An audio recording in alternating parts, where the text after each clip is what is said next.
Hi, my name is Danica and today I have the first video in a two-part series. This is part 1, Fiction is Always Real, and later I'll have part 2, Reality is Always a Fiction. The reason I'm making this video is in response to a sentiment I'm pretty sure you've all heard before. It's a statement that I've always found puzzling, and it happens like this. You're getting really emotional or passionate about a TV show or a book or any kind of story. Someone else feels the need to tell you to calm down because it's not real, it's just a story. As a reader and as someone who's passionate about books and many fandoms, this has always seemed like a slap in the face to me. And frankly, I've always found it to be a perplexing standpoint. As fellow readers, I'm sure you all understand the confusion of someone telling you something is just a story. Stories shape our lives, they influence our decisions, they're hugely important. Which brings me to my first point. There's no such thing as fiction. Stories are always real. Which I know sounds ridiculous. The point is, when someone feels the need to tell me a story isn't real, it's because I've become emotional about it. Because they think that saying this while I'm crying over a fictional character is somehow comforting. Of course it's not comforting at all. Because if I'm crying because a fictional character has died, it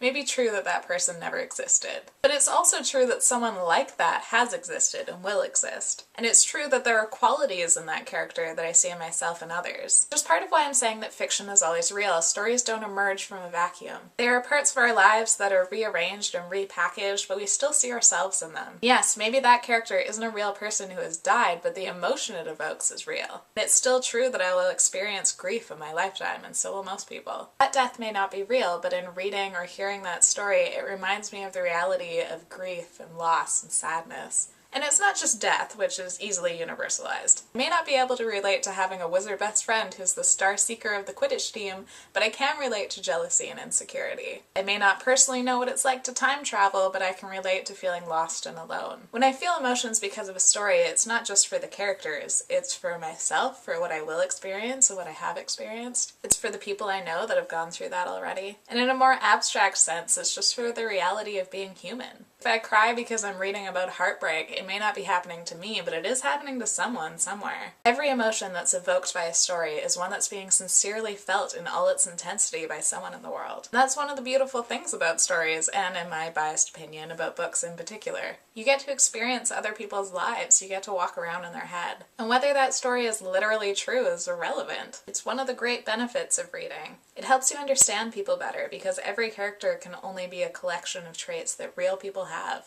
Besides, by any definition, the experiences you have while enjoying a story are real. Harry Potter may not be real, but the friends that I made because of it are. The memories that I have at Harry Potter conventions are. Walking around Hogwarts Castle at Universal Studios, going on the rides and having butterbeer with friends and listening to Celestina Warbeck sing, that was all real too. Sometimes stories become so real they manifest themselves. Maybe my main point is this: emotions are always real. There's no division between an emotion evoked by something real and by something fictional. If I hear a story on the news about a tragedy that has befallen a stranger, that may not affect my life in any way, and after all, my sadness over that is unlikely to help them in any way either, but that doesn't mean my emotion is misplaced. It's a healthy recognition of shared humanity. And it's a recognition that comes not just from that individual tragedy, but the understanding that it's only one example of countless tragedies being endured all the time. Of course, that's equally true of being happy for a complete stranger's accomplishments. Empathizing with other people is nothing to be discouraged or shamed for. So that's why I've always been confused by the idea that stories aren't real. I hope this video helps the next time someone is judging you for being passionate about a fictional character. And you can look forward to the more existential follow-up to this video in which I doubt the existence of an objective reality at all, but I figured I should split these conversations up. Let me know in the comments what you think about the truth about stories, and thank you for watching. Bye!